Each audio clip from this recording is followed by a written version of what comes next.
Assalamualaikum warahmatullahi wabarakatuh. Perkenalkan, nama saya Dita Tiara Putri dengan NIM 312310131, kelas TI 23A1. Video ini dibuat untuk memenuhi tugas ujian akhir semester mata kuliah jaringan komputer dengan dosen pengampu Bapak Muhammad Najamuddin Dwi Miharja, Eskom Mkom. Langsung saja yuk ke videonya. Untuk soal nomor 1 itu mengkonfigurasi IP statis ya teman-teman. Jadi merubah dari DHCP ke IP statis. Untuk mengkonfigurasi IP statisnya itu, saya menggunakan if updown. Nah, sebelum install if updown, alangkah baiknya untuk menonaktifkan netplan supaya tidak terjadi tabrakan IP.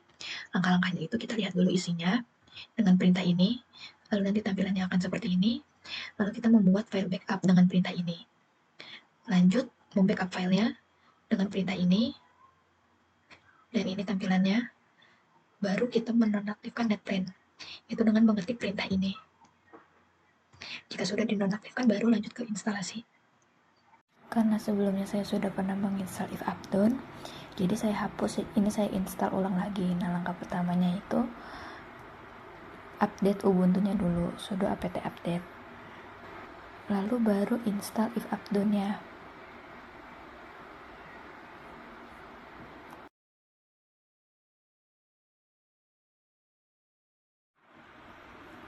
Proses saya clear, lalu saya cek IP dengan perintah ifconfig. Lalu edit file konfigurasinya. Nah, di sini kita mengedit file untuk IP statisnya. Nah, yang atas itu konfigurasi DHCP, yang statisnya itu yang bawah.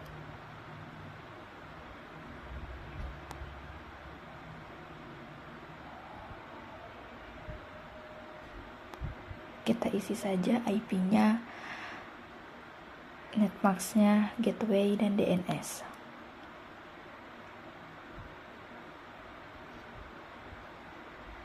Jika sudah, di ctrl enter, lalu ctrl. Ini saya melakukan if up dulu untuk endpost 3-nya, lalu baru di restart.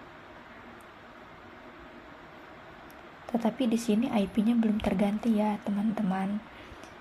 Jadi saya melakukan if down, yaitu menonaktifkan antar muka jaringan yang saya gunakan, lalu baru if up.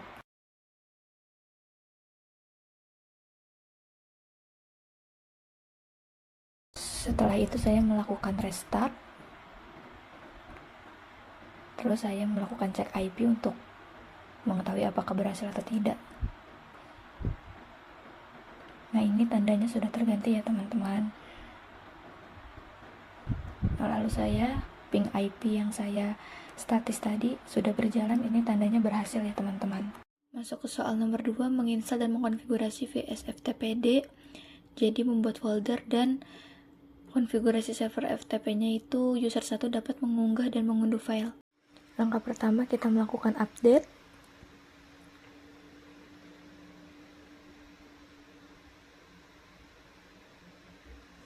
Nah, jika sudah, kita melakukan penginstalan. Jadi sebelumnya saya sudah pernah menginstal VSFTPD teman-teman, di putih. Lalu kita membuat foldernya.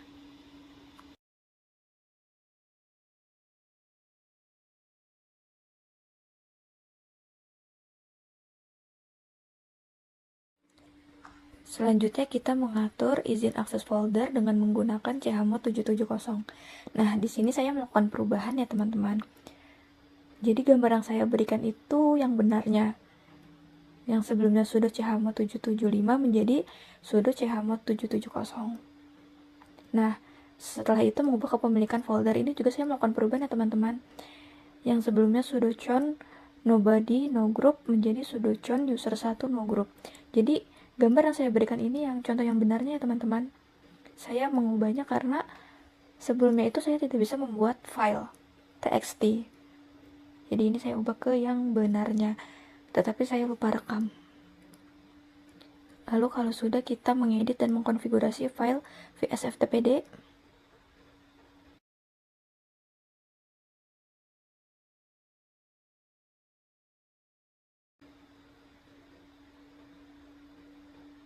Nah, ini sudah ada ya teman-teman. Jadi yang pentingnya itu anonymous enable, local enable, word enable, dan root local usernya itu dihilangin pagarnya teman-teman.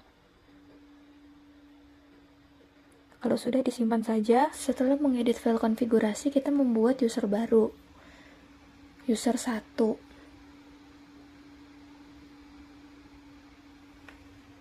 Ini kita enter saja, terus Y, terus kita menambahkan user 1 tadi ke grup sudo.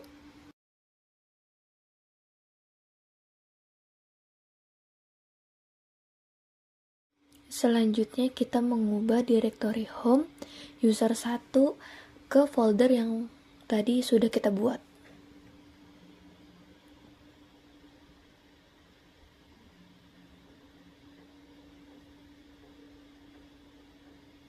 Nah, jika sudah, kita mengubah kepemilikan folder ke user 1.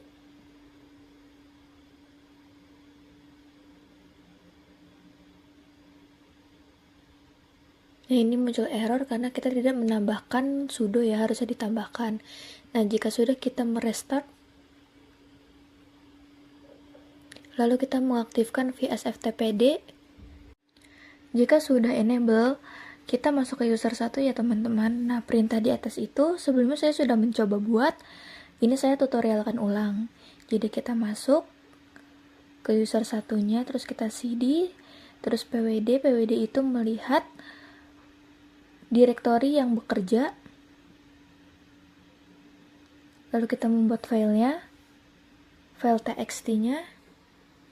Nah, kita edit file txt-nya yang kita buat. Nah, ini isinya.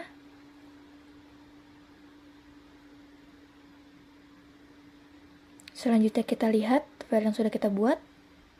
Nah, itu sudah ada teman-teman.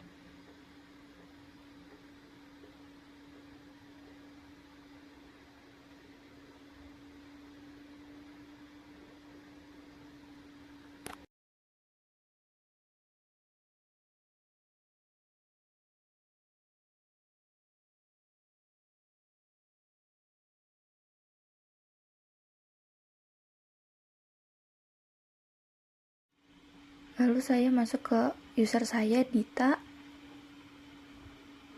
Di sini cd saja, lalu masuk ke FTP-nya. Nah, localhost ini IP yang sedang kita gunakan ya teman-teman. Jadi bisa FTP localhost, bisa FTP IP. Kita masuk ke user 1. Nah, di sini ls untuk melihat. Lalu kita get was. Nah, itu saya sudah put ya teman-teman, tetapi tidak terekam. Jika sudah exit, kita melihat filenya. Nah, sudah ada ya teman-teman. Berarti tandanya berhasil. Untuk soal nomor 3 ini, menginstal dan mengkonfigurasi server OpenSSH, jadi hanya admin pengguna yang dapat mengakses, serta mengubah port dari 22 menjadi 2222. Sebelumnya saya sudah pernah menginstal OpenSSH server, jadi seperti ini tampilannya jika kalian menginstal OpenSSH server. Langkah pertama, kita mengecek status dari UFW. Dia aktif atau tidak. Ini tandanya sudah aktif ya teman-teman. Terus kita mengecek status. Port 2222-nya belum ada, jadi kita tambahkan dulu. Kita cek lagi. Itu sudah ada. Lalu kita menambahkan add user admin. Kita bikin password baru untuk admin.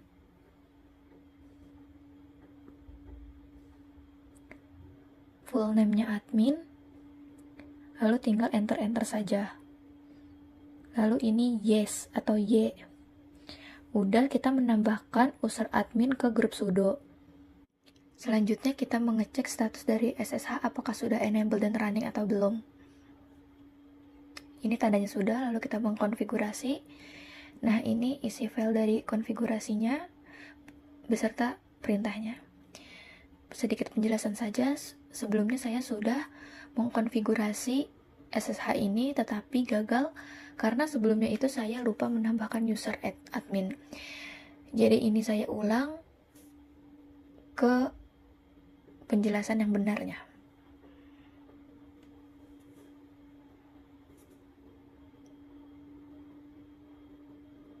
Ini ikutin saja terus di CTRLO lalu CTRLX. Jika sudah, kita melakukan restart lalu melakukan reboot. Nah, proses ini lumayan sedikit lama ya teman-teman. Kita tunggu saja. Kalau sudah, kita masuk ke user kita.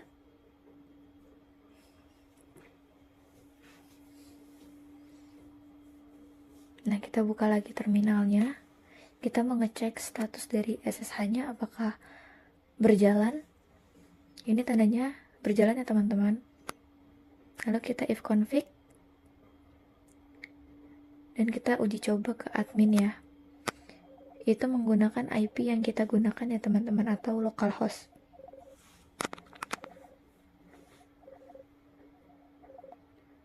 Min P. Nah, 2222-nya itu port yang kita gunakan tadi ya.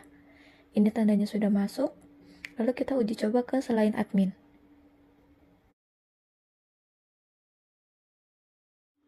Ini saya coba ke akun user saya. Memasukkan password dari user saya. Nah, tandanya udah tidak bisa ya teman-teman. Untuk soal nomor 4 itu menginstal dan mengkonfigurasikan server web Apache, jadi menampilkan dengan indeks HTML lalu mengubah port Apache menjadi 8080. Langkah pertama untuk menginstal web server yaitu melakukan update sudo apt update.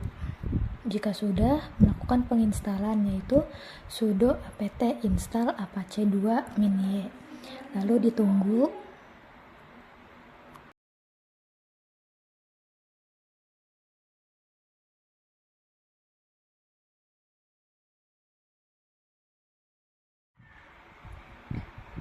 Jika proses penginstalan udah selesai, langkah selanjutnya itu mengedit file index.html di direktori web server menggunakan editor nano dengan hak akses super user. Berikut perintahnya. Nah, jika sudah, akan muncul tampilan ini. Ini isi file dari perintah sebelumnya.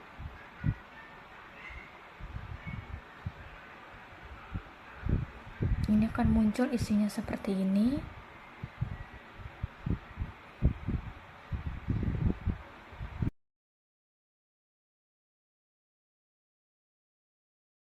Kita mengisi paragraf di tag body. Jadi saya tidak menghapus isi default dari Apache. Jadi saya hanya menambahkan paragraf baru di tag body. Jika sudah, di save CTRL-S lalu CTRL-X. Langkah selanjutnya yaitu mengatur port yang digunakan oleh server Apache. Berikut perintahnya. Nah, yang listen 80 itu kita ganti menjadi listen 8080. Jika sudah, di CTRL-S lalu CTRL-X. Lalu mengatur pengaturan default virtual host untuk server Apache. Berikut perintahnya.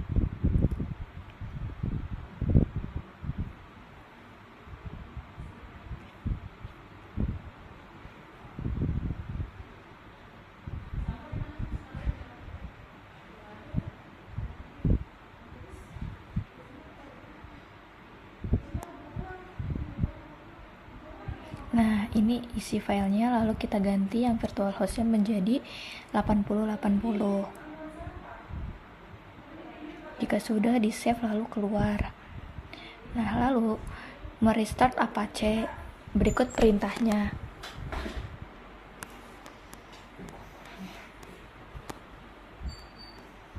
Jika sudah, mengizinkan port 8080 kita ke browser dengan mengetikkan IP kita atau localhost /28080. Nah, ini akan tampil seperti ini karena tadi kita mengisi paragrafnya dengan kata halo, jadi ini muncul di paling atas dan bawahnya itu isi default dari Apache. Di sini saya mencoba untuk menampilkan teks lain.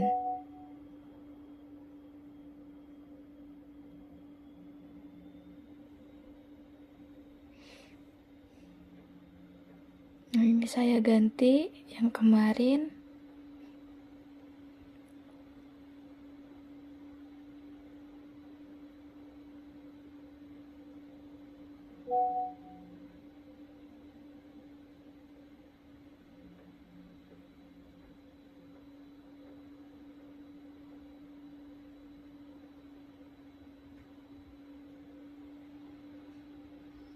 Nah, kalau sudah disimpan saja.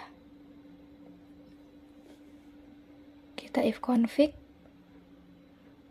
lalu kita ke browser. Kita masukin IP kita tadi, lalu /2 8080. Nah, di sini sudah muncul ya teman-teman yang tadi kita ganti. Isi teksnya saya tidak menghapus default dari Apache. Sekian yang bisa saya sampaikan, kurang lebihnya mohon dimaafkan. Wassalamualaikum warahmatullahi wabarakatuh.